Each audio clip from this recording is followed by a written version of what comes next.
Welcome back to the Quiet On Set podcast, a weekly show about film and TV, hosted by myself, Ewan Graf, and Lachlan and Ewan. Hi. Hey, how's it going? How you doing? Good, man. I'm doing good. I'm glad to be back. Yeah, we are back. We took a small break, and we have a packed week.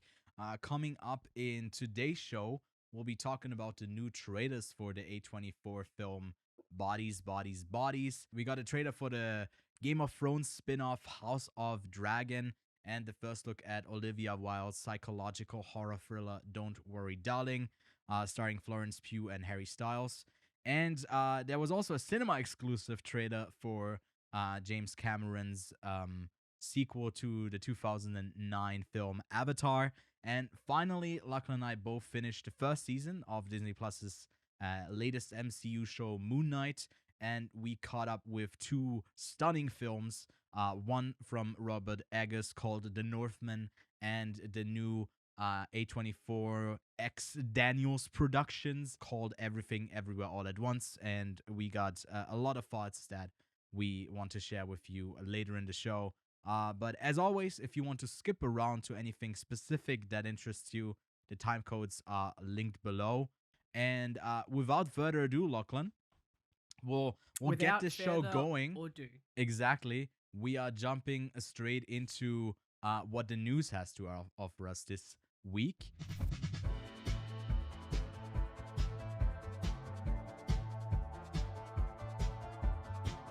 And there's actually not that much to talk about this week. I think something that happened was CinemaCon that had a bunch of announcements coming on that we won't be going over on today's show, but something that is quite common in the sphere of film is that directors sometimes change in their projects, and even with big productions, especially with big productions, sometimes that can cause a big, like, that can have big repercussions for the whole cast and crew and everyone.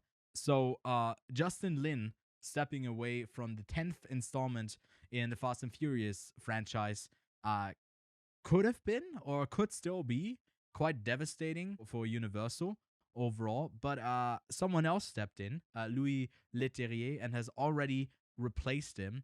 So that's kind of the gist of that story. I mean, there's more to be broken down, I guess. Why did Justin Lin leave? There was a statement that said it was an amicable split between. I heard it was just that Van Diesel's a bit of a twat. It was probably more along those lines. I agree. Yeah.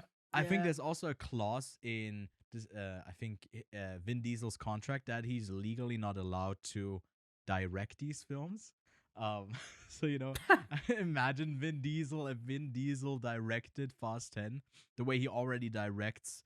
Basically, he's definitely that kind of person who manifests something into reality, and he probably believes that, like, he manifested or bullies someone into reality, making his vision a reality. That is exactly, yeah. But I've heard some horror stories come out of that set, or at least Fast and Furious sets. Yeah, about Vin Diesel, you know.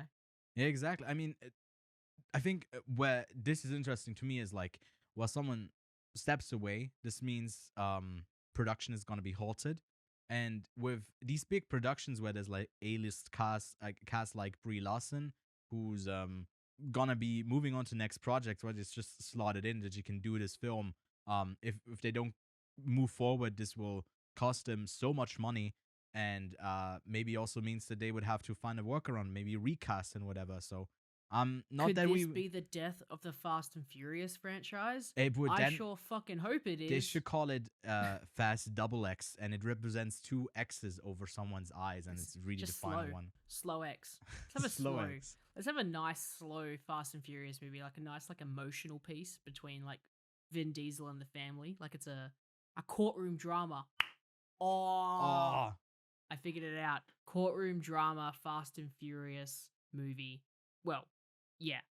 We'll still call it Fast and Furious. Instead of witness to the prosecution, it's just witness to the pursuit, and it's all about just a car chase scene that gets a car chase that then they could flash back to during the courtroom. We are fast pitching what will be the next one. Why are they hiring what's his name? Louis Leterrier? Yeah, he has done a few films that I guess a bit more on the action blockbuster side. He did the Transporters films, and he did the first Now You See Me. That's kind of his filmography so far.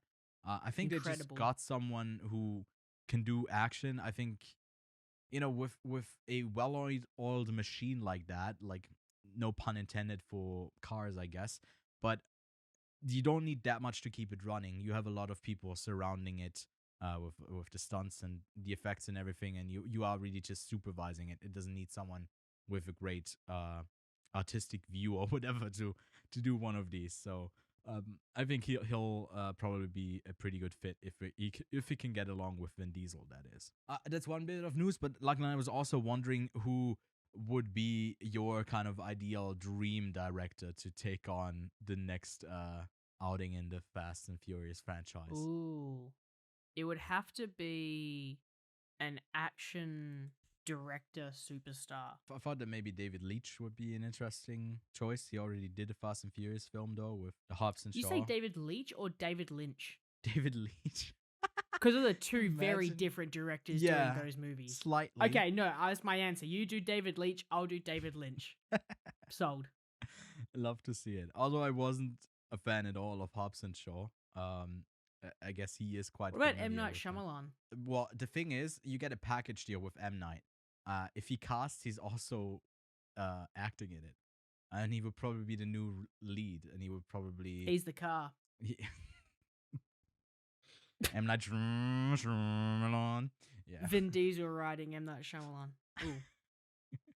I think we are moving on to a different type of set now. Let's move on to a different. Quick bit of news also that sees someone leave a film set is Jon Watts, who directed the latest 3 outings in the Far From Somewhere Spider-Man saga.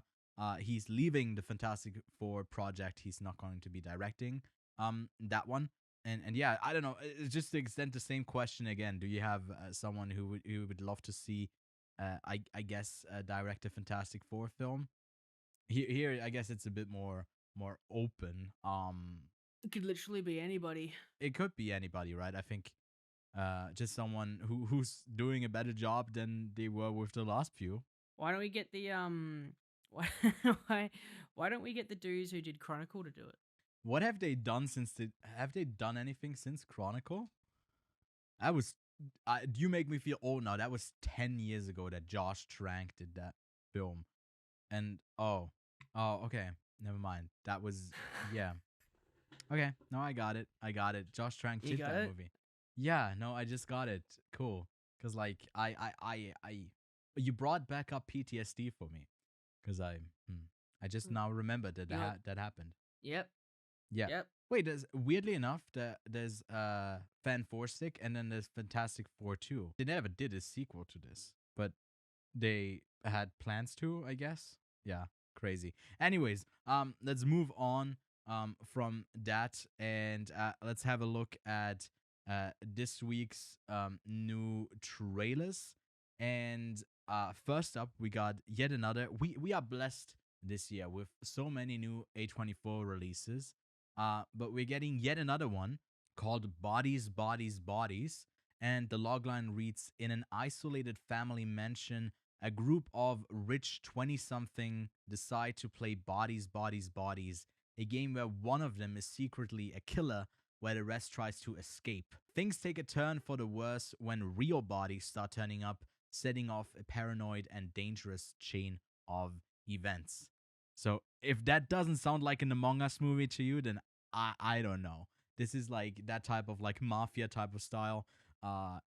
Yeah, Lachlan, what did you make of this? The first trailer for Bodies, Bodies, Bodies. I'm keen. It just seems like a fun, dumb movie, kind of like the was it the Babysitter? Yeah, and it gave me a lot of Babysitter vibes, and is it? I think it's Final Girl as well. There's another one that's called Final Girl, which is like a spoof on horror films. So I am quite excited for it. It did seem at least an enjoyable ride, but it's A24, so it's either going to be extremely good or extremely shit, because we do know that they can make extremely good movies, but also they could pump out another Tusk or Yeah. False What was that one positive. that Pierce Brosnan was just in? False Positive. Mhm. That's the one. Yeah. They could pump out what's another shit A24 movie? Some people like it. I didn't like Spring Breakers at all. That would be my pick. Is that the one with Selena Gomez in it? Yeah, yeah, and Dave. That was really early James on Franco. though, right? That That's was an one of early the A24 yeah. movie. Mhm. Yeah. I got to give it Tuscan Spring Breakers. They're both early A24 movies. False Positive, bit of a weird one, but we can move on from that. So it's a good chance it's going to be good. You know why? Because Pete Davidson's in it. And he's going to make a joke about his dad dying in 9/11. Yeah, it's like, oh, obviously I'm not which the is killer. all that the King of Staten Island was. Yeah, yeah, that exactly sums up that movie perfectly. It was just him talking about that. And I think it definitely like lives in a post Scream era, so it's reference heavy. But I think a studio like A24 gives me the confidence that they tackle it in an interesting way. But it could just be a run of the mill typical type of slasher film like this. At the end of the day, I think what made their most recent film X work so well is that it stylistically really knew what it was. It knew how to pull off the kills. It was visually super appealing, and here it's more on the comedy side of things, which is way more subjective and way more hit or miss. So people are naturally going to be probably more split on this. I'm quite keen for it, especially because I also really love Rachel Sennett. She was in Shiva Baby, and I'm just for eternity. I'm looking for what she's up to. I think she's incredible and seems to be taking another like leading role in this as well. Bodies releases on August 5th. And coming out a short while after, we got the new film from Olivia Wilde with Florence Pugh and Harry Styles called Don't Worry, Darling, a psychological horror thriller film. The logline reads, a psychological thriller about a 1950s housewife whose reality begins to crack, revealing a disturbing truth underneath. So quite cryptic, not really saying much yet. Definitely big on the visuals, I'd say. Really, really big with a capital B, big. Um, so what did you make of it? Because I got immediate Get Out vibes for some of the shots, and just going even further in how much it actually shows that. But yeah, what did you make of it? I liked it. I Yeah, enjoyed the vibe. It seems quite nice and fun. I'd like to live there. you would want to live in a 1950s housewife reality. Oh, I guess you would want to be one of the husbands. What I'm digging a hole well, for you right now. What if what I are get you to trying hang to out say? with if I get to hang out with Harry Styles, Florence Right. Pugh, Chris Pine, I'm down. You saved it. You saved it. Talk about the cast and people are back in. Yeah. I think this is could either be like something that works really well, and it is more akin to a Get Out, or it could be more along the lines of that. Oh, what was it called? Imogen Potts, I think is her name, and Jesse Eisenberg film about like this suburbia kind of horror film where like every house was the same and they had this screaming kid that talked like an adult. I can't think of the name right now, but it could be more of like it has style, but it just doesn't work at all. But I think it's quite promising. I liked Booksmart quite a bit. So we'll see what Olivia Wilde has in store for us next. And then next there's a Prime delivery over on Amazon Prime with the film called Emergency that premiered earlier this year at Sundance that I really liked. It's coming to theaters on May 20th and to Prime on the 27th. And it's about a night out for a couple of college students. And then they come across an unconscious young high school blonde girl, and they kind of panic on what to do because she seemingly passed out and just in their house for no reason. And now they kind of have to deal with the repercussions, what it means to be young black men associated with this not really being at fault. It's this quite intense film and has some great performances in it, so I'm quite keen to see the reactions coming out for that film later in the year. And then Lachlan, both of us were able to catch the new MCU film, Doctor Strange, and in front of that film exclusively, they are showing the new trailer for James Cameron's Avatar 2. So, Lachlan, what did you make of this first very blue trailer for Avatar 2? It was a great montage, and the music was nice, and that's all it was. I was hoping for something more. I was hoping for a story of some kind. I was hoping for some voices. It was just music, montage, that's it. So, Yeah, I don't very much care. like yeah. Sorry. Can't wait to see can't wait to see when it comes out. If it does. If it does well, if it does well, if it does come out, you think it's gonna get? I don't think it's gonna get pushed back at all. I think I'd rather see a documentary about James Cameron going to the bottom of the ocean to film this movie than the movie he made while going to the bottom of the ocean. Yeah, that's fair. I mean, at the end of the day, that would be real footage of him actually doing it, and here there's just a whole bunch of CGI, pretty looking CGI, but that's what that is. I agree. I would have wanted to get at least a tiny bit of story. Much like the first one was very much Dancing with the Wolves. I feel like this is just like Dancing with the Dolphins, I guess. But And just gonna be but mainly on water. Yeah. you know, what I said the other day. You know, what I said the other What? day. What Where did you the say? fuck is Sam Worthington? Where is I he? Where's the he thing gone? is, it's been 13 years and I don't know who these people are. They're just blue tall creatures. I don't know if Mm, that's is that still Zoe Saldana playing that character? I believe so. Cuz like I can't tell. I don't know. They'll have to tell How me can in the you not BTS. tell? They motion captured her face. It's based off of her. I Or don't do know. you I think they're just gonna do like a switcheroony, I don't a War Machine in MCU and Warmish. Hulk, and that's also an MCU reference. Where's another We could definitely series check of this movies? because they've been filming these films for years now, and it's probably that information is out there. But it just goes to show our level of like disinterest for No, this she's in it.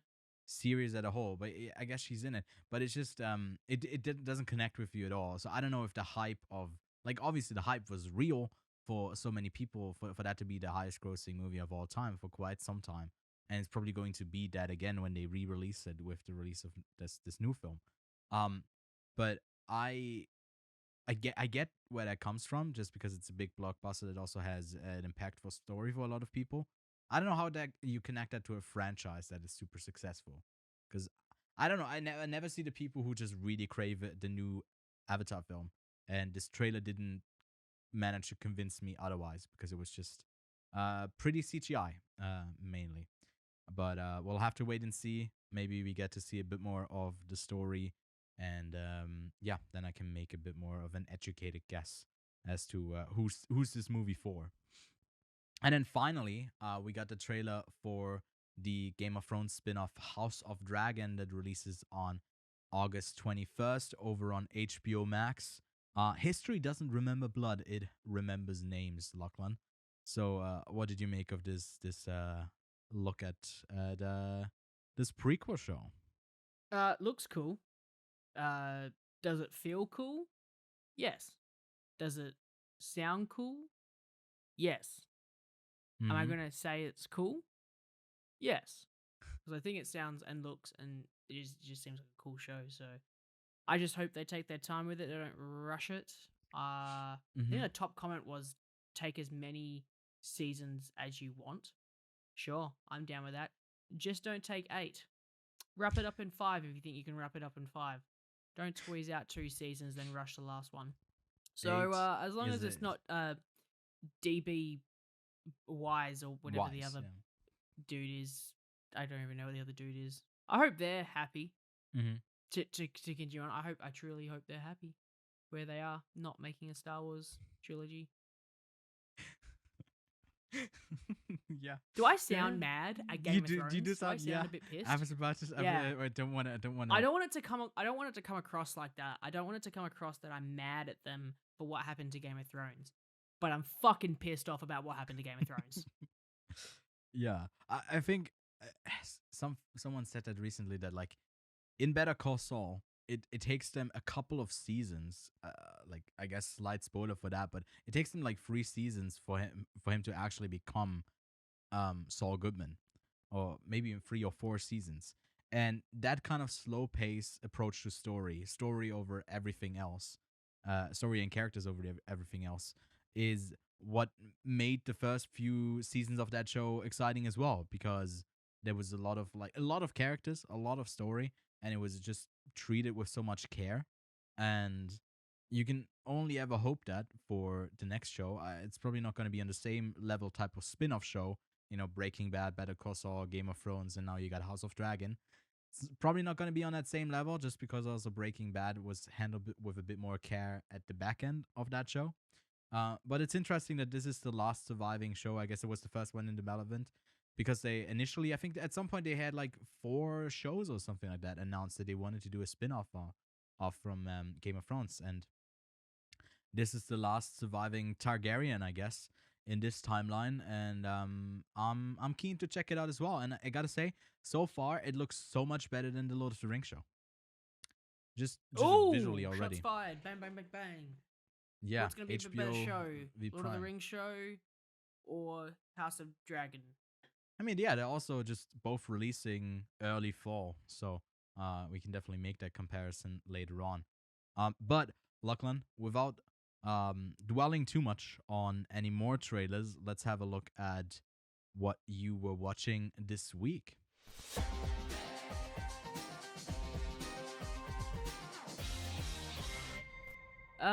First one, Our Flag Means Death. Started watching that. It's a Yeah. fun show. You should watch it. It is a fun It's show, funny. right? Have you seen it? I have seen it, yeah. Oh, okay. I'm It's, moving on. I don't care then if you've already seen it. I'd rather talk about something you haven't What? seen then. Well, let's tell the viewers. This is It's my it's a moment. funny- No. This is my moment. And sorry, and it's you've seemed to have seen everything taking the that's ever fucking spotlight. existed. I'll be No. like, hey, I've seen this new show, and you're like, well, it's alright, man, because I saw it about 3 months ago as a preview Okay, screening. dude. Yeah. Sure. Anyways, yeah, I won't take your spot. Did you enjoy Our Flag Means Death, Ewan? Sorry, I forget this is a conversation. Yes, I liked it. Gay pirates. They're always fun. Yeah. I think I also talked about it on the show before. You probably just weren't paying attention, because I was that's probably just playing me Mario rambling. Kart. But it was probably that episode where Sorry, you that were episode I was playing Mario Kart. that's my top, like that's in my top 5 favorite podcast moments of the 2 of us. I Just love me that. playing Mario And Kart. I love while you were how doing like stuff. there's like a handful of people that know that happened. Maybe more people are now existed, but I won't tell them where to find it. Maybe they'll find it at some point, but it was just yeah. Now I'm hyping it up too much. Don't But, worry, I've just deleted it from my phone, so I never do it again. I'm sorry. No, it I was wanna it was funny apologize. though. But just the That one was time. rude of me to play Mario Kart that one time. No, Our Flag Means Death. I'm only about like 3 episodes in, and Right. I am enjoying it. I Mm-hmm. think it is fun. Yeah, I just want to let people know that I'm watching it because it wasn't in your what you've been watching. I guess we're about to cover Moon Knight anyway, and you've seen pretty much all of Outer Range. That ignore the fact that I've only watched up to episode 3. Yeah, and I kind of wanted to bring it up as well, because I'm think that the show is not really working for me Oh, really? as a whole. I'm not a big fan of the last few episodes. So Josh so Brolin yeah. not working for you, eh? No, well, he's not even the thing that doesn't work for me for it, but it's just like, I guess to maybe quickly bring up what the show is about. There's a big hole, and there's something else on the other side of that big hole, and yeah, people when they fall into that hole, they come out on the other side, and then weird things happen in a town, and there's family rivalry between two people, two families, and there's not much to it that so far, and like other than people just talking in a cryptic way of like, you don't know this, you are gonna unravel your true potential and stuff like that. I don't know. It's just like it comes off as pretty generic when it had me hooked at the start, and now it's kind of, come on, you got to bring something now. I don't know. I don't want to keep waiting. But maybe they deliver on the final few episodes, and it's actually quite satisfying. But as of now, as up to episode 6, I'm not impressed anymore. Josh Brolin had me snapping another way.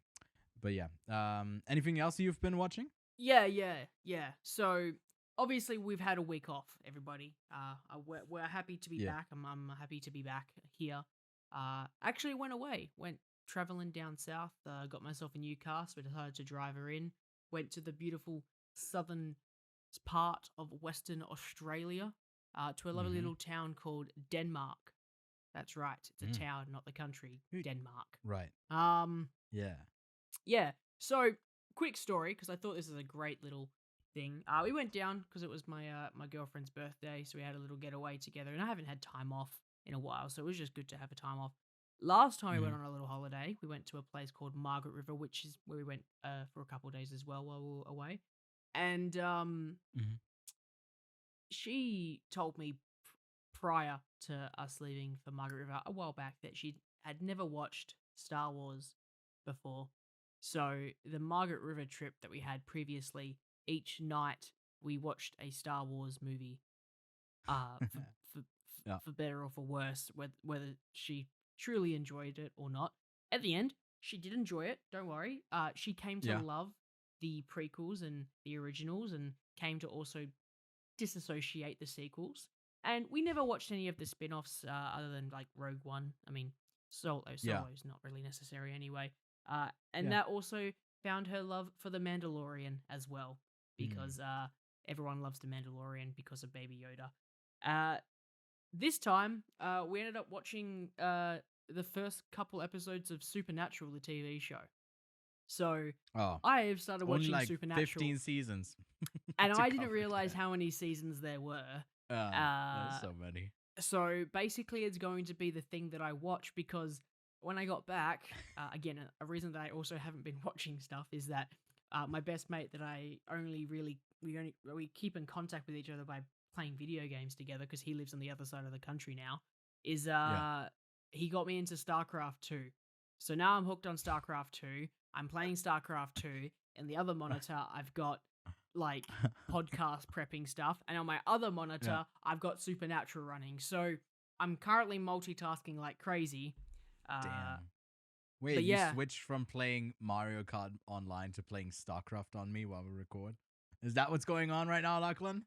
here's me just like fucking going off with my keys right now, It's man. like, Bro, I've never played a real-time strategy game, and I'm yeah. fucking hooked. I was like, I'm not going to be hooked on this game. I don't need it. I'm still playing Elden Ring. Fuck Elden Ring. Mm-hmm. I'm playing StarCraft 2 now, and that game is I paid $90 for Elden Ring, and I paid Yeah. nothing for StarCraft. I'm having more fun in Right. StarCraft. I mean, it's because I don't die as much, but like Well, yeah, you don't anyway, die as much from them.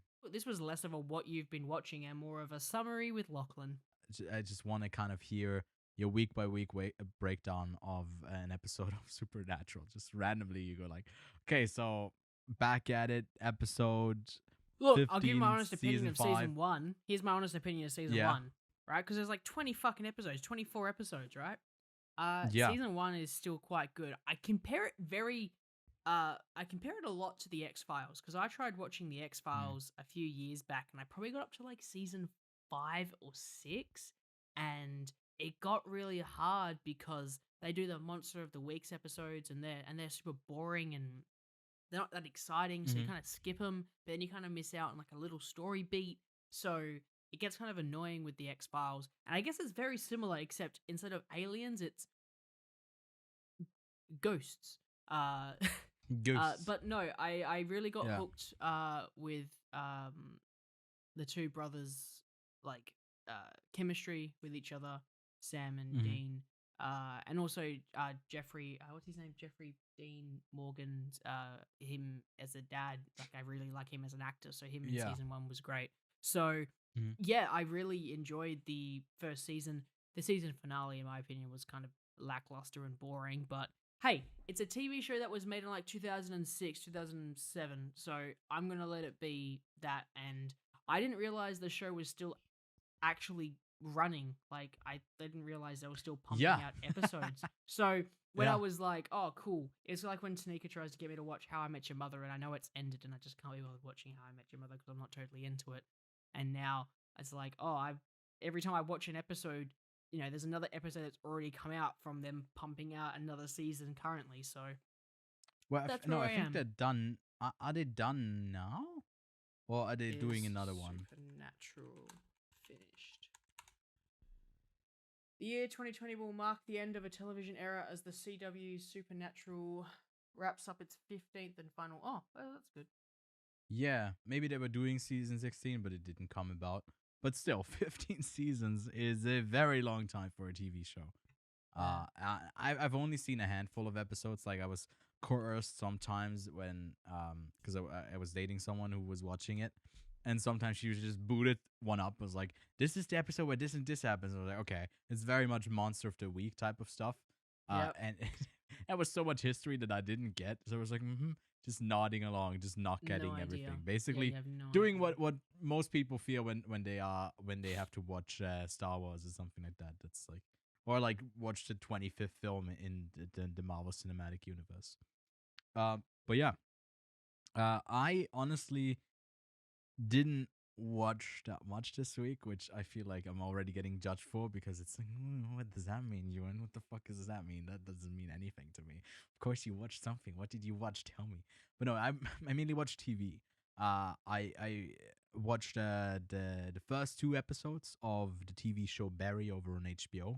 It's on its third season run. And it's amazing as ever. It's about this bounty hunter who's now becoming an actor, and it's like the more it goes along, it also kind of crosses into them having a bit of success, I guess, in that career. And it is super interesting because like the lead guy, Bill Hader, is such a charming person, and he portrays someone who is like this hitman. But you still kind of like him, and they're really playing with like how far you would go to actually like this person because he is just awful a lot of the time, or like mostly awful. So it's been great to watch, and there's also just like 25 to 30-minute episodes.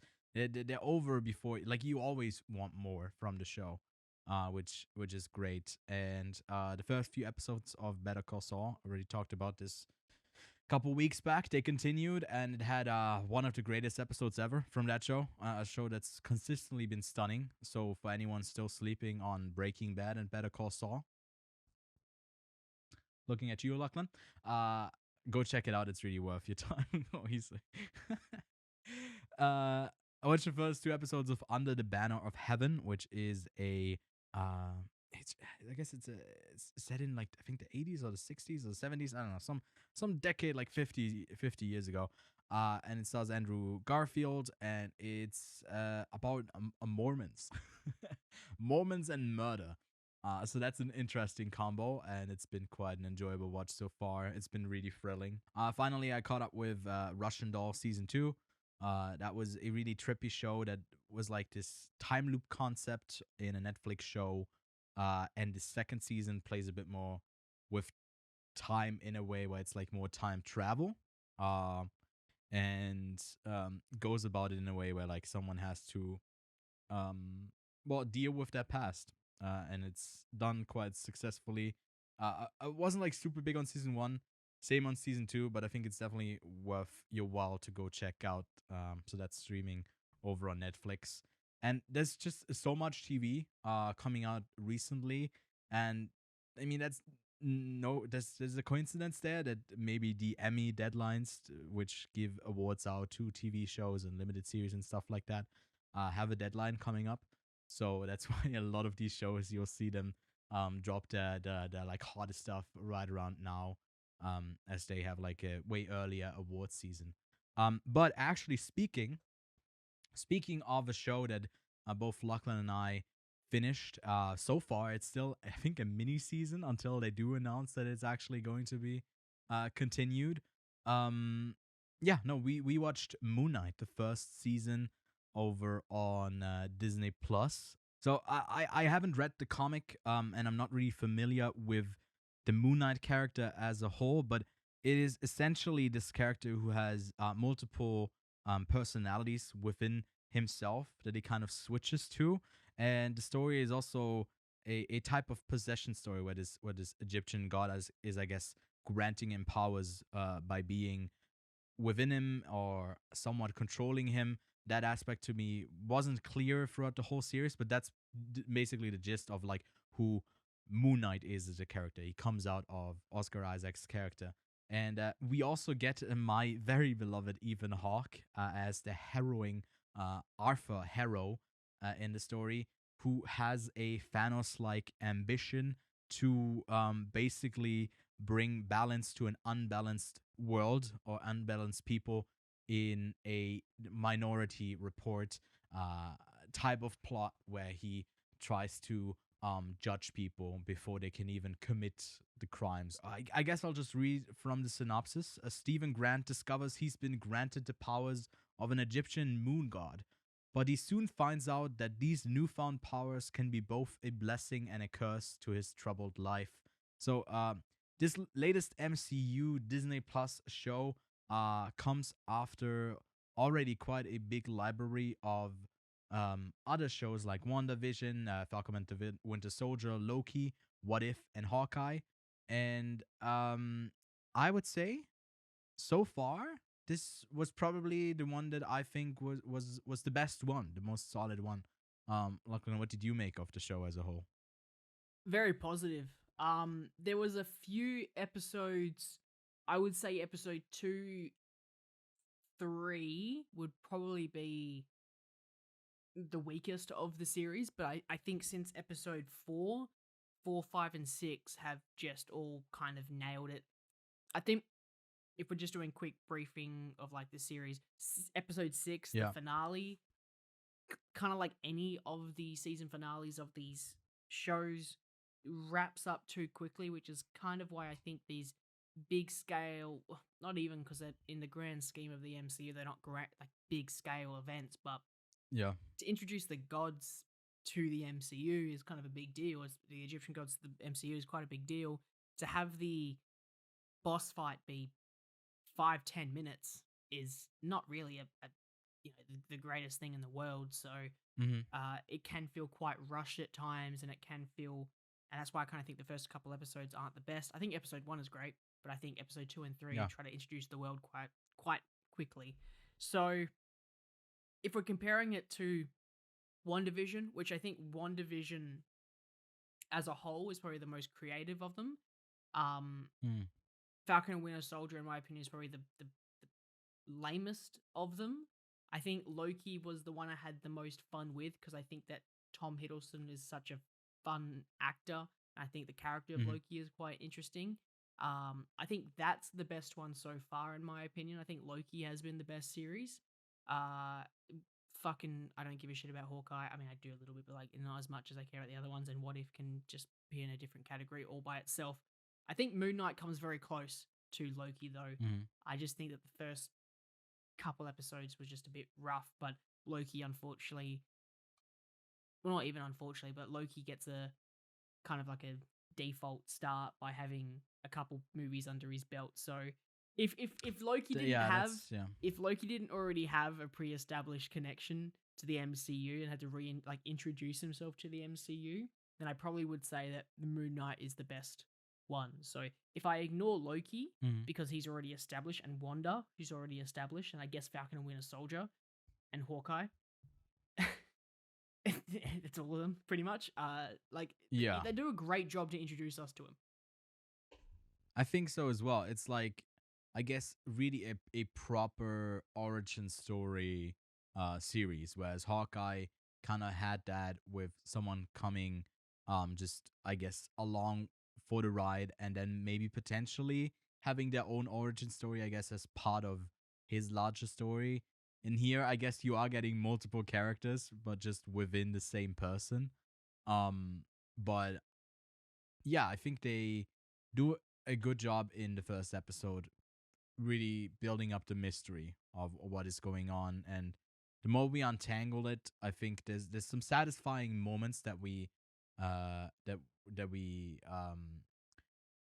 go to, especially in I guess episode 5, where it plays a lot of it, without giving like getting specifically into spoilers, but like uh going over the someone's history and maybe how that affected them into shaping the person that they are today. Although like you can never do flashbacks like that in a way that doesn't feel a bit like janky, because Forced. it's always weird when there's like a specific flashback and then it's obvious that you want to show a really key moment to this person, but it always feels super staged.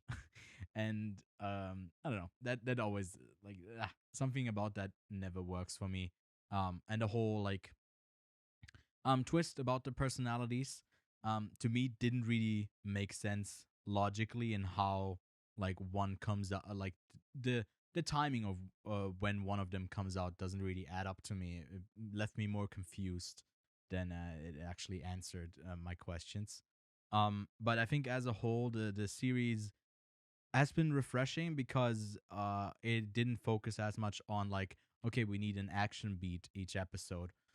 It was content with just having mainly the characters and story be at the forefront of it. And then I guess the last episode was just an explosion of action. Um and I think to me that, I mean, still satisfying to see on screen, but wasn't really what I thought worked about the show well.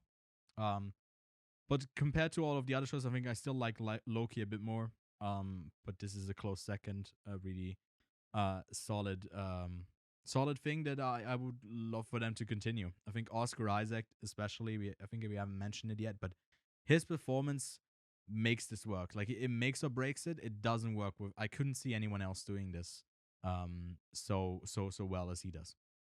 He really nails those multiple performances that he does at the same time. And what I thought as well is like when I guess this is a slight spoiler for episode 4 going forward. When they do have him separate for those 2 episodes, I think there's it's so seamless the way he acts with himself. I wasn't even thinking until like after the fact, after the episode, that oh yeah, he was acting, he did this just twice with himself. They did that really well. All right, Lachlan, that wraps it up for Moon Knight. So let's move on to the Northman. Now, behold.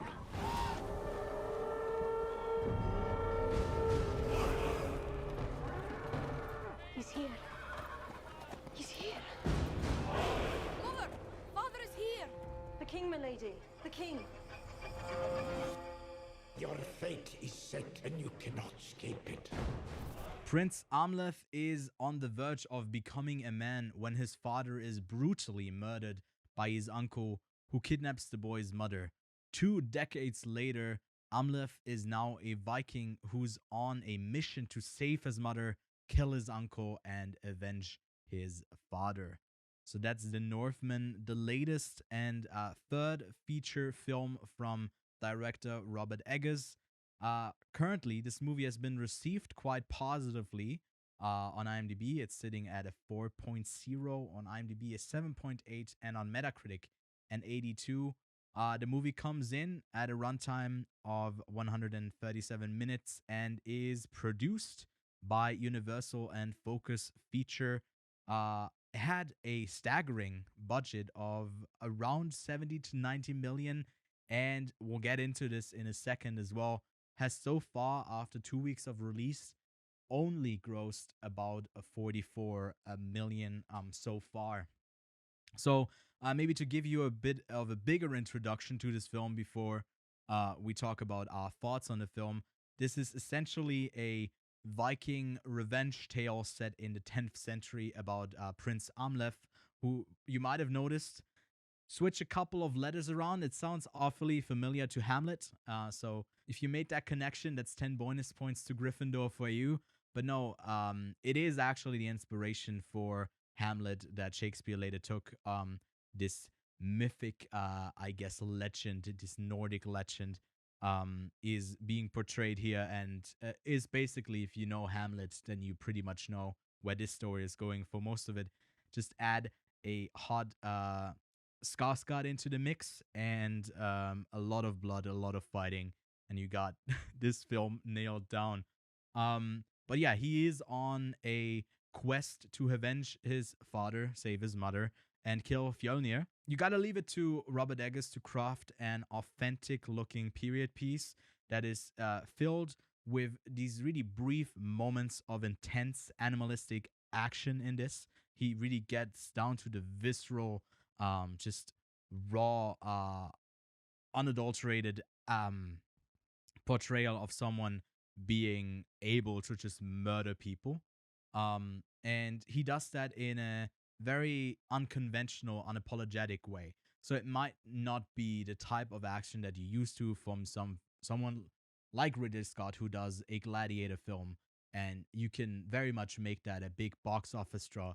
Here you have someone who's committed to getting the period right, to getting the people to talk right. So you are really immersed in the story itself, but it might not be something that you are used to as a viewer of these period pieces normally. So I think I would advise people going into this film kind of knowing what type of filmmaker Robert Eggers is, and you'll probably have your expectations not, I guess, it's gonna meet your expectations instead of you being leaving the cinema a bit confused. Yeah, let's start our conversation off with something I touched on before, because I think specifically for this film, I saw a lot of the conversation be around the budget and the box office. Is it a flop? Is it not a flop? And why is that? Why is it so tied to the film, I guess, actually breaking even and making money? Or, that just the on the market side, does it make sense for a studio to make a film like this? So I wanted to get your thoughts on this, like with Eggers being a really specific filmmaker that doesn't do a film like Gladiator, or maybe, even if it's a flop like Guy Ritchie's King Arthur and the Legend of the Sword.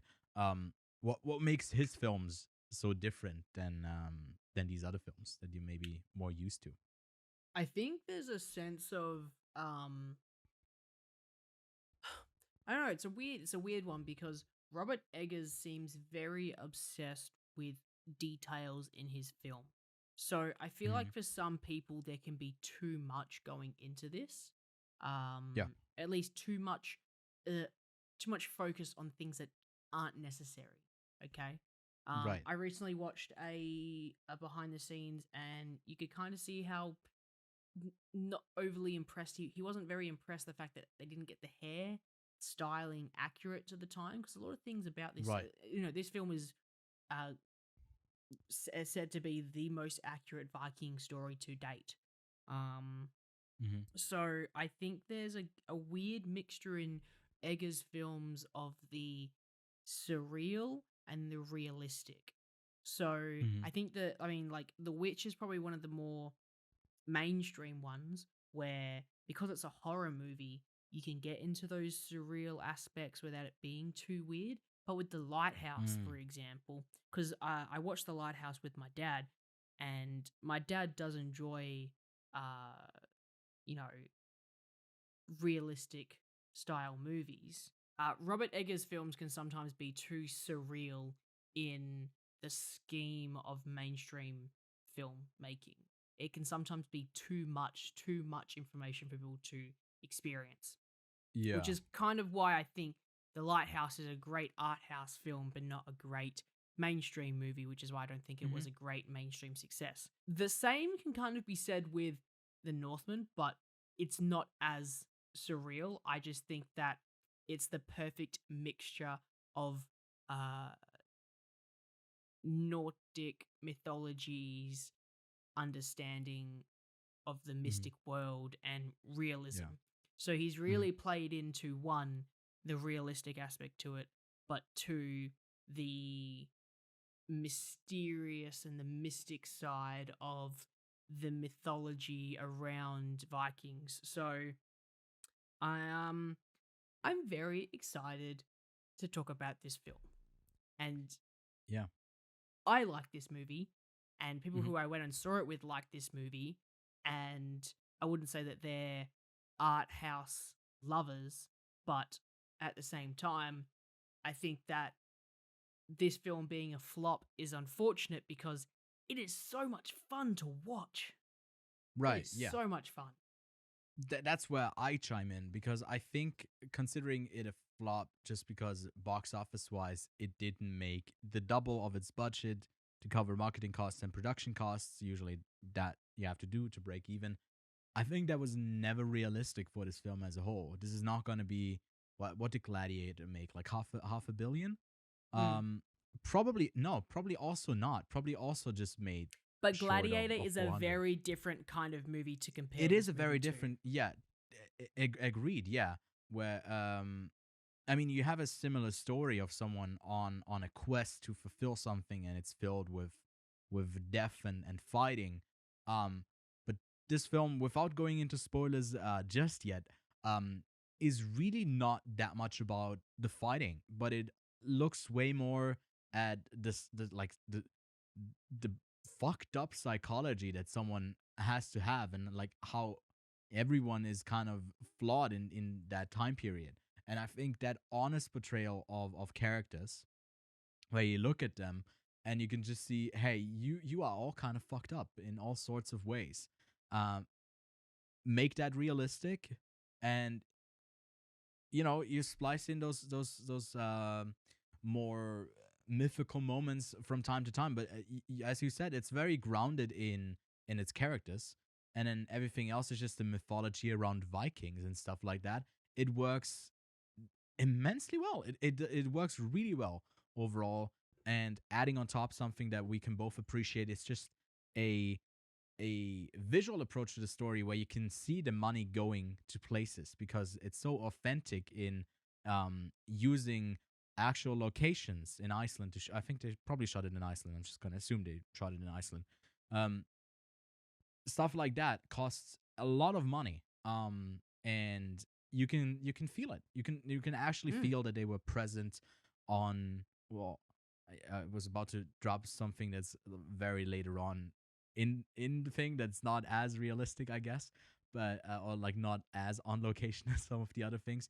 But yeah, it really comes across, and I think he's so great with visual storytelling as well. And I think giving someone a bigger budget like this, even if it doesn't make the money back, I still wouldn't consider it a flop because the movie exists now, and it's not like it's a bad movie as a whole that people are gonna look back to like, ooh, that was a waste of money, but more on the side of like, ooh, this probably should have made more money. It would be great if. But I think it doesn't mean like that's the death of original cinema, or like I guess it's not original because it's technically an adaptation of a mythology from the 10th century. But still, I think there's enough of an argument to be made that this is a well crafted film that it doesn't mean death of cinema in a sense. And I think some people were kind of portraying it in that way, and I was like, I don't know, but You maybe I'm can't just blame. talking You into a can't void. say the death of cinema for this film because, I wouldn't say any Or movie death of right now original is going cinema. to Sorry. be a raving success with a Yeah. global pandemic still completely valid. And people still pick and choose what they're going to go and see. Yeah. People are not going to go and see a Viking movie in cinemas. They're going to go see the Mhm. latest Doctor Strange movie. So they're going to wait to spend that movie money to go see the movie that they know they're going to get a return back on. Yeah. So people don't want to take risks when going to the cinema. I reckon this film is going to be a great success when it gets on a streaming service. No, that could potentially be. I mean, The Witch was on. I don't know. It was on our Netflix for a while. That's where I first Mm. caught it. Which is unfortunate because that last scene is so hectic in cinemas. So Yeah. good. That surround if Oh. you got a Dolby Atmos surround sound, man, Mm. I've said this for a number of movies coming out this year. And I'm gonna say it for a couple more, but this movie, I can't wait for the 4K Steelbook. Hopefully we'll get a 4K Steelbook. There's a 4K Steelbook Yeah. coming out of the Batman Yeah. next month, and I'm getting it. And that's gonna be Batman Cam for that episode. But I can't wait. I really hope this comes out on a 4K Steel or a 4K, Dolby Atmos fucking enabled movie because man, it sounds good. Man, it feels good. Man, it looks good. Yeah. I also like the trend of a filmmaker doing really well, making two films within the bounds of A24 and then branching out. There's another filmmaker that's doing this year. It's Ari Aster with his biopic film about a philanthropist coming at the end of the year with Joaquin Phoenix. Gonna be his new film, also him after Midsommar and Hereditary, parting ways with the studio, and looks like also taking on a bigger budget to do one of his films. And I think going forward, that model would be great. That you bring a bunch of lower budget, I guess low to mid, because it's A24. You couldn't really say it's an indie film because they are a big studio when it comes to films like that. But they have the possibility to actualize their work and their vision, and it pretty much got a free reign, and just a bit of quality control at the top. Uh, and then they have the success, and instead of being taken on by bigger studio like Disney, who tries to for a while they went for smaller directors who could then bring a bit of vision into a bit of color, a splash of color into Marvel films. If now someone like Universal, gives them a bit more money and we get an actual really great film, that maybe doesn't end up making a huge profit for the studio, but at least they can say they got a great movie in their library now. And potentially down the line, the line to be crossed of how much money you invest instead of you in your return in the era of streaming with Netflix and everything has become that line has become so blurred nowadays. How do we justify spending more money per episode on Stranger Things over the latter few of Game of Thrones? How does that make any sense? So yeah, anyways, that's a bigger topic as a whole, not that I shouldn't go too much into whilst talking about the Northman. Let's get back on track with that, and let's get to spoilers of the Northman. So there's not a lot that I really want to talk about because I feel like this is a film that most people should just go and experience themselves in cinemas because that's the best way of experiencing it. Mhm. But before I continue, my rating for this, because we've just come off of a week where I gave X what did I give it, like a 4 out of 5? Something like Yeah. that. And then the Mhm. week before that, I gave a movie a no rating. Like, holy shit, that's Yeah. never been done before. First Mhm. ever.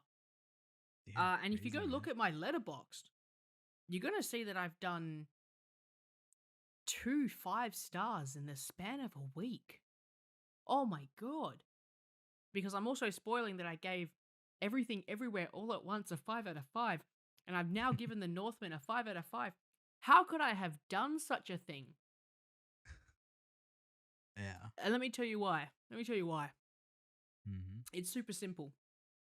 How did I give a film a Viking revenge story that's bloody and gory and violent and there's no deeper there's a deeper meaning, but there's no deeper meaning than that. It's like just one level below hand, where Everything Mhm. Everywhere Mhm. All at Once is this light-hearted comedy that has layer after layer after layer of deep meaningness. And I also gave that a 5 out of 5. How can I do such a thing? Well, it's simple. This movie is fucking entertaining. You go and watch this movie, and you're going to have a great time. Why? Because it's fun, it's easy to follow, and there's violence. And that's exciting. There's a deep story underneath it that's like, no one wins with revenge. Mhm. There's no point in taking revenge because it's pointless. That's what they're trying to Mhm. say. But I don't care because they're fucking Vikings. When I'm getting to the last fight that gave me fucking Anakin and Obi-Wan vibes, right? Did you get Anakin Yeah. and Obi-Wan vibes in that last fight? No, I immediately I knew you hadn't seen it, but it was the first thing that I wanted to text you immediately. Like, yo, there's a like a Revenge of the Sith type of Oh, ending man. to this whole thing. It just elevates it. It's pure art because they're completely naked. Which Mhm. just makes it so much better to know that they had to do So like many swords artificial flying. balls. So many sword fights exactly.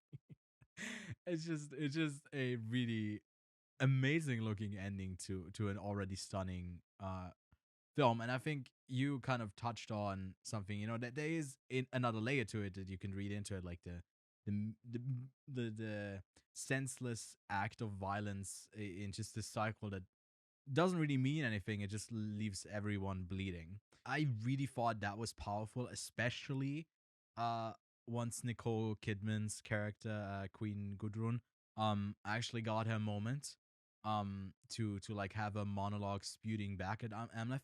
I thought it was really powerful because like it kind of pulls the floor or the rug from under you, straight under you. I was like, oh, okay, he's committed to this. I mean, I would have been down for a straight up unapologetic revenge thriller, Yeah. almost horror like with the action. But it's no, it's not just that. It gives you even more to that, and not taking away from the revenge side because our character is so set on it.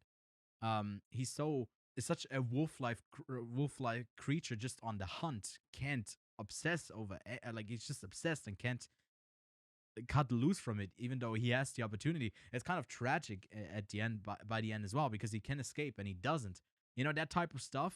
Um, man, I didn't expect that movie to work on that level so well. I thought I was just gonna be in for a fun movie overall with like you said, a lot of violence and whatever, that entertaining side of it. But just story wise, it also hooked me come from beginning Mm. to end. Mm.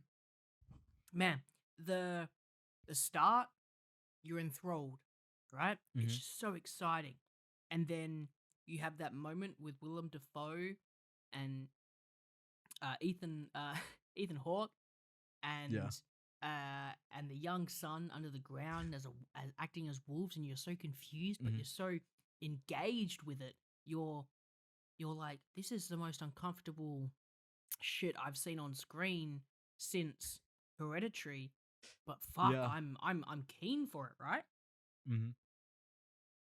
So you're watching it, then the first bit happens. You know, the death of his father. Not a spoiler. Mhm. Happens in the trailer, and you go, Yeah. fuck. Sets it all up, right? You're ready, right? Mhm. Uh, Amleth has just become a man, and now his father, his only father figure, has died. And then we see him again, and he's a big man now, and he's still set Big on hunk. revenge. He hears about Yeah. the fact that his uncle, even though he killed his father in a some sort of mindless uh act to become king, lost his title. So it's like Mhm. his senseless violence failed for him, but Amlet's senseless violence is going to work for him. So you're engaged again. We're ready for this. He goes and hunts down his Mhm. uncle, and then he infiltrates his little village. And then over time, you're kind of excited. And then you have that big moment where it's like, there's this sword that only comes out at night and at Hell's Gates. And you go, Mhm. ooh, that's exciting. And then they start Yeah. getting into this mystic stuff, right? And oh man, Mhm. the entire time, it's scene by scene that I'm just like, doesn't matter if it's exposition or if it's action, the film Mhm. just keeps me engaged with whatever is Yeah. happening, and that is what I loved about this film. I also gotta commend the performances as a whole. Oh, for sure, I think it's 100%. always like, you know, if you I have such a high standard as a director to accurately portray a time period, it's also on the actors to actually bring that to screen. And, you know, Ethan Hawke is not really known for doing big accents and like big roles like that usually. I think he nails it in the small part that he has. But I mean, we all also already know that Anya Taylor Joy from the Witch is able to do all of that just fine. But I gotta say, Alexander Skarsgård is such a presence in this film. Mm. How he commands the scene when he's supposed to be this wolf-like revenge creature, but then also in the moments where he's trying to be, you know, the wolf in sheep's clothing, on that farm, on the sheep farm.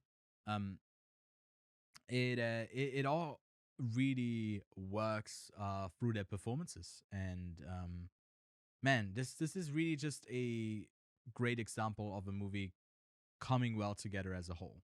There's not really, I think, a lot of holes that I could poke in it that would make the rowing boat of I avenge you father, save you mother, and kill you Fiona boat to bring that to sink in any sort of way. It is really solid. So yeah.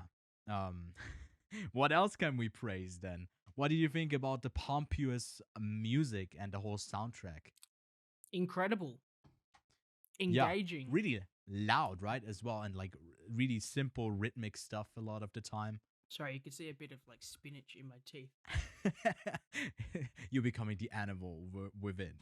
I'm becoming the Unlock it wolf. with your spinach.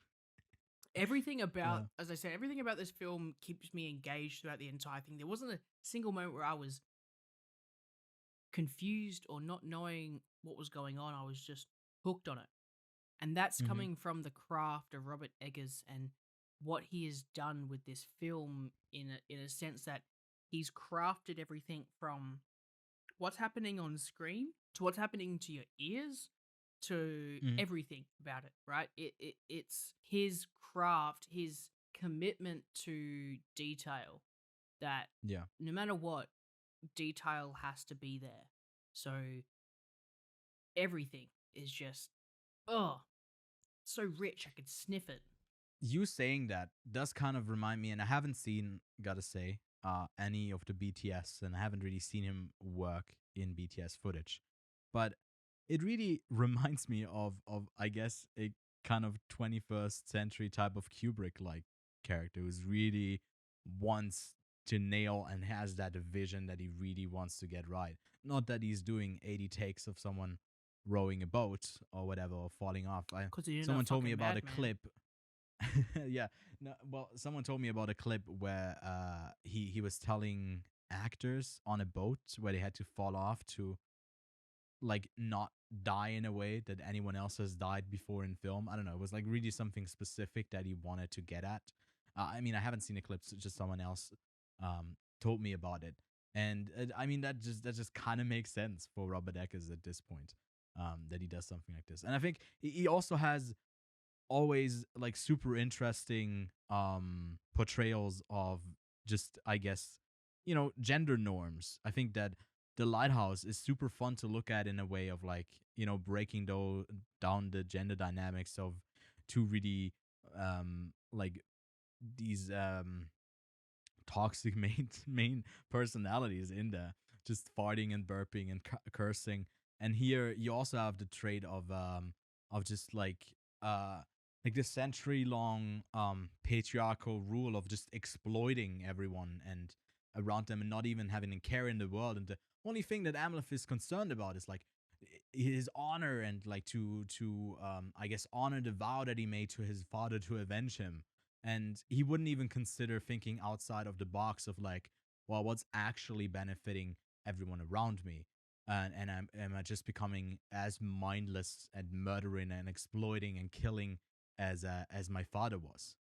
So I don't know. It really works. I think it's depressing by the end of it. The more you think about it, just like the endless cycle The whole of ending is exploitation depressing. and death. Yeah, it is. It's both of them stabbing each other and then they just die. I think it's also interesting, like his relationship with Anya de la Joy's character, the what is her name, Olga of the Birch Forest. Mm.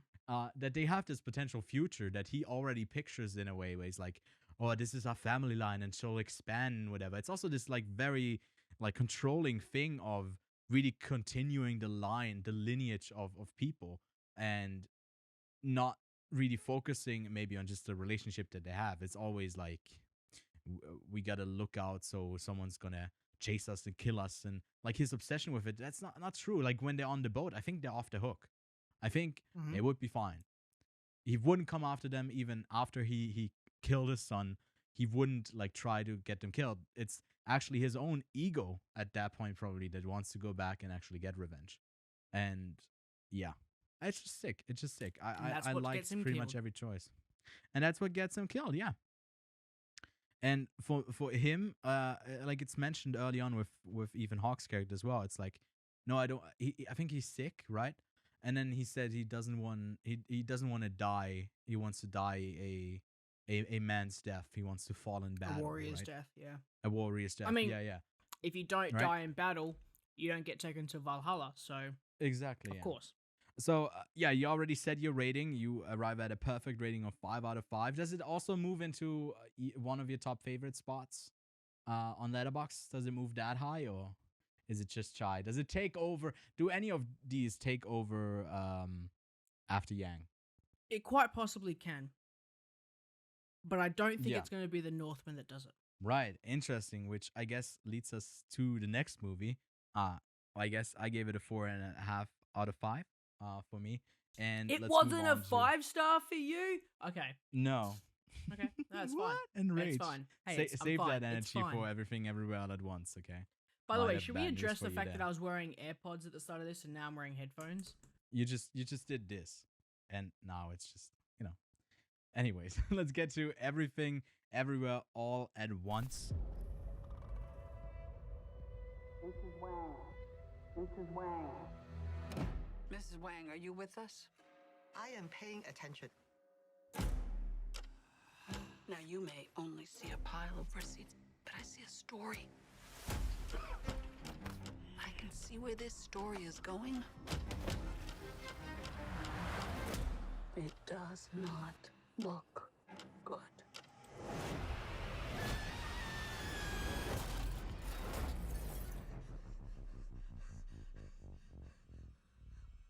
What's happening? An aging Chinese immigrant is swept up in an insane adventure where she alone can save the world by exploring other universes, connecting with the life she could have led. Unfortunately, this sweeps her off into an even bigger adventure when she finds herself lost in the infinite worlds of the multiverse. And that is Everything Everywhere All at Once, the latest A24 film coming from the Daniels, who you might know from a little farting film called Swiss Army Man with Paul Dano and Daniel Radcliffe. That's been so far the biggest film, and yet again with not really a big budget of about 25 million, they have created this phenomenon that has been sweeping across the US on Everything. cinema screens, just connecting with a lot of people, having a huge success in limited release, and now an even bigger release. It's just been going like crazy. Talking about a film that actually is now able to make its money back, and everyone seems to be loving it. For a time, it was the highest ranked film of all time over on Letterboxd. Now gone back down a bit. I think it's currently sitting at the third place. It was really high up on IMDb as well. I think at some point it was somewhere within the top 10, top 20. Lachlan gave it a over 5 there. out of 5. Lachlan did give it a 5 out of 5, so he did contribute to that high rating. I won't say yet what I gave it. It's a lot of movie. Let's just say that. There's a lot of it in there. Yeah, because you constantly have a really fast editing pace going across the multiverse. And also similar to the Northman, I think it continuously keeps you engaged with it. And it's a really fresh approach to something that has more recently been introduced with, I guess, the MCU to popularize it with the multiverse. And I think they do an excellent job doing it. So, in some places, this is still getting a release. Like for me specifically in Switzerland, I think it just got picked up by a local distributor, and I think it comes out in June or July. So be on the lookout for that. But to give you an overall warning, we will talk about specific moments in this film from now on. So there's a spoiler warning for you. So I guess hold off if you want to go check out this film. You know, quickly before we do that, I actually went across the border into another country to watch this film beforehand because it's already out in Germany. And I got to There's a see little it bit of a before story. Ewan. Yeah, no, we don't talk about that. And I got to We see don't it talk before about it. Ewan. No, Which no. is a rare thing to Stop fucking it. happen. Okay. Take your win. Let's move on. I don't like this. This hurts my ego. I got to see it before you, you know. That's my whole reason of existence. I It's got your to whole stick, spoil man. you. I get you. Yeah, that you is gotta my see whole the movies stick. before me. It's throwing me off. But no, let's just jump straight into our discussion. We can full-heartedly say this is the movie of the year to go check out. I think it's gonna be on a lot of people's radars once it comes to your theater. It's probably not gonna be in big release, so look out for the smaller theaters to play it. And yeah, it's a ton of fun. I urge everyone to give it a shot. It's really worth your time. I think it's the funniest movie I've seen in a couple of years. I don't remember laughing that much at the screen. So, Lachlan, without further ado, what works about this film for you? Why do you why do you land on a 5 out of 5 for this film? What does it make so great? What makes it so great? Because it's the exact same as The Northman. It's a revenge story about a Chinese. No, I'm kidding. Because the same care and detail has been taken into the hands of the Daniels. Mhm. That's why it's the love of cinema by two people, or in the previous one by one dude, who they want to make a movie and they want to put as much effort and detail into it as they possibly can. And that is what Mhm. they've done here. They have absolutely nailed it on the head with everything. The characters, the relationship between characters, the relationship between characters, the visual side of it, the visual comedy, the written comedy, the script is great, the sound, the music is awesome. The did I say the visual look? Because this film fucking looks sick. Yeah.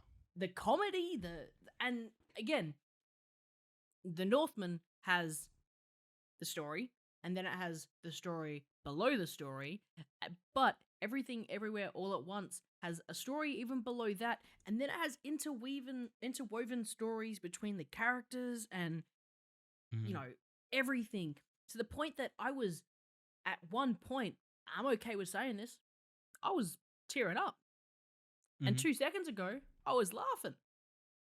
And how Well, does a movie yeah. make me do that? The last movie that almost made me cry in cinemas was Avengers Endgame.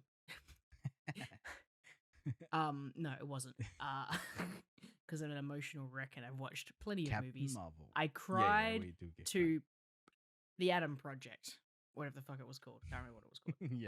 yeah, it was the Adam Project. I mean, Ryan Reynolds does get you emotional. Ryan Reynolds from gets time me to going. time. But it's everything about this movie that gets me excited. It was the fact that I knew where it was going, but halfway through I had no idea where the fuck it was going. So having very little knowledge about it was exciting. To fall in love with Evelyn was also exciting. Michelle Yeoh did an incredible job. To then fall in love with Raymond and Joy as well. Those three did a great, and Gong Gong as well. He was great. D- every single character had their moment, had their part to shine, and it was just how much fun it all ended up being at the end of the day, and again how emotional and how beautiful a story it is. So Yeah. I just fucking 5 out of 5, and you're making me want to actually add it into my top 4 Letterboxd. Yeah, I think it definitely deserves that spot. Cause I had a great time with it as well. Pretty much on the same points that you just listed. There was a lot of points. I don't know if you mentioned the editing. Maybe that's something that I could touch on. I thought that one was something that was something that really stood out to me, because, like you said, it also comes down to the editing to bring this whole thing together, and so much of it is just like this really precise filmmaking matched with the editing that makes this something that I've never seen before on screen. I think it is so purely original in what it's doing, while already being super iconic. And I would definitely call it like the Matrix of maybe this current generation. It's like has that type of impact. And as someone who is a cinephile, right? We're both cinephiles. I like the references as well, even if it's Ratatouille or it's more Wong Kar-wai in the Mood for Love type of stuff. I Oh my adored that. god! As soon as it slowed down and it was that style of Chinese cinema, specifically Hong Kong cinema, it was Mhm. oh fuck, man! It was beautiful. I Yeah. lost my mind because I was like, yeah, cool. The Ratatouille jokes is quite funny, and Yeah. the 2001: A Space Odyssey joke was really funny. No, That no, was that was good. dude, you're taking it away. That was my favorite moment. That was your in favorite the whole movie. Nah, man. I It was you the could Wong you could Kar-wai ask. stuff that was fun. The 2001 was Well, probably the funniest of all of them, but I found the Wong yeah, Kar-wai appreciation great as well. I was I don't remember ever laughing this hard in a theater. I couldn't stop for 20 seconds. I was really being annoying at that point.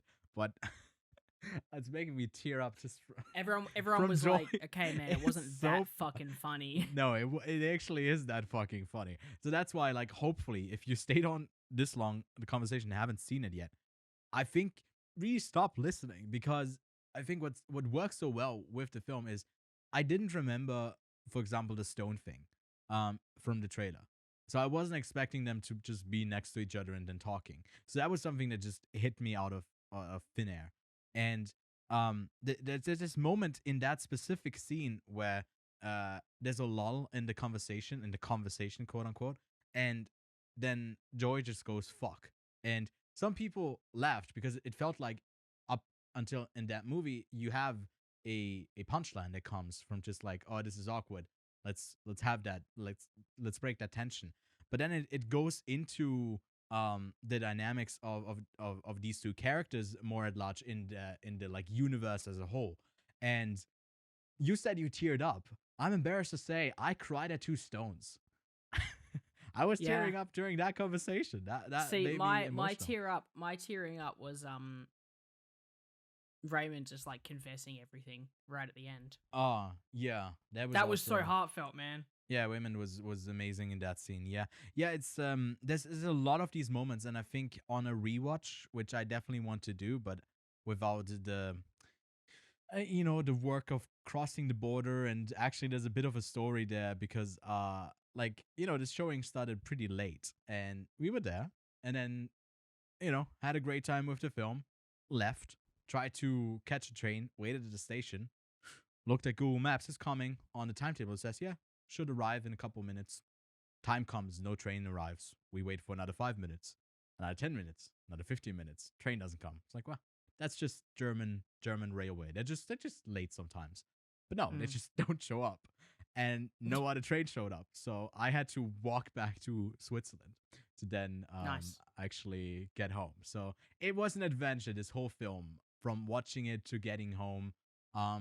But actually, I really liked that because it gave me some time to just like think about it while I was just like walking for a couple of kilometers. And yeah, it's so much fun. But I do have one point of critique here, but I think that's mainly the budget as a whole. I think that some of the repeated bits do get less funny as you keep cutting back to them, because what they do really well, what I praise about like them cutting back, in each of those universes, they arrive at a point where the characters have some form of resolution. And it's the same character, slightly different, like 20 versions of them. And they all kind of arrive somewhere where like they have grown, or we get to see them. And that's like juggling so like in this ensemble film, with a variation of the same character. And that works. But some of the comedic bits, I think, didn't land as much, as it was just like, hey, remember this funny thing that we cut to and you didn't expect? Or we cutting back to that? I think at that point, it's so the comedic part has been done. I think the Yeah. Daniels know that once they've cut back to it, it's not going to be as funny anymore. The shock factor isn't there. But Mhm. I think by the time they start cutting back to a lot of these universes, like obviously one of the universes they cut back to is the Sausage Fingers universe. Yeah, that's They a big one. Yeah. often they bring up a lot of new material with that, but they end up using it more as an emotional thing. And it's the same with the Rocks, right? At first it's Mhm. quite funny, and then it becomes way more of a conversation and jokes thrown in here and there. And that's when like the shock factor is quite funny, right? Mhm. They're two rocks now. They can't move. That's quite funny. And then there's a Mhm. whole conversation that goes along, and it's quite emotional, and there's humor thrown in. And then eventually the rock fucking moves to the other rock. And you're like, okay, that's funny. The rock's moving. You can't do that. But it's, again, it's used for comedic effect and it's used for emotional effect. Once you've Yeah. broken into people's hearts with laughter, you can break into their hearts with emotion. So the Yeah, Daniels know that, exactly. which is why they don't really need to go back for comedic timing. They need to go back for emotional. Mhm. They can go back for emotional use cases. Yeah. No, I agree. That's actually a really good point that I didn't really consider. Because I just thought that maybe, there's always a limitation as to, if you say, well, there's a multiverse, there's an infinite amount of possibilities. You can't show infinite. You gotta, some infinities are bigger than others, and some are smallest. It's somewhat smaller. And uh, yeah, and that's always the limitation with filmmaking. But you are right. They're still using the limitation like the best way that they could. And I think that's just the song, like that's just the thing for this whole movie. Imagine this movie was made with 25 million, and it does not look like a 25 million movie. No, it doesn't. The amount of effects, the amount of different setups, costumes, so much stuff. And yeah, I don't know. I think that what is it called? Raccoon Tui or whatever. That whole bit was also very funny. It works super well as a comedy, and it resonates in that family movie as well. But what's gonna stick with me are the individual moments. And when you can tie really great moments into an overall engaging plot and great narrative and just a fun time overall, hopefully a lot of people will see this and enjoy it and give it a chance, give something on the smaller scale a chance. And I don't know, I didn't want to say this up front, but I'm now deeper down into the review. I'm more comfortable with both of us having seen Multiverse of Madness. No spoilers yet. We'll do that one next week. But this is so much better than the other thing, which is very generic overall, which also has like its visual flares and whatever. But here you just have so much drive and artistic vision just brought onto screen, and they have so much momentum and energy now. I am very curious where the Daniels go next. I'm keen to see what they do. They could even just stop making movies. Just ended at a high point. I wouldn't be Ended at a opposed high to that point. as well. Yeah, they did farting and they did multiverse. What else do you want? That's the two They things keep both that of keep them. all things in balance. It's the yin and yang of filmmaking, farting and multiverse. But yeah, that brings us to the end of today's show.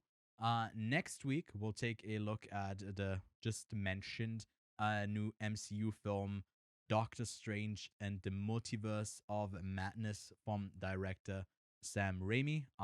Should be out in theaters for pretty much everyone to go see. And yeah, we'll have a spoiler review for that film next week. In the meantime, you can follow us on all of our socials. We are on Letterboxd, we are on Twitter, we're on TikTok, we're on Instagram. Lachlan and myself have a Twitter account that you can follow, or maybe even find my Instagram that I don't post on and stalk us there. No, I don't know. There's just a lot of stuff that you can go check out, and yeah, consider leaving us a rating over on Spotify and Apple Podcasts as well. Goes a great way to bring the show to a wider and bigger audience. And Lachlan, without further ado, I think I am ready to just go back into my stone self and just absorb a bunch of movies for the rest of the week, and we'll check back in a week. So yeah, see you then. See you then, man.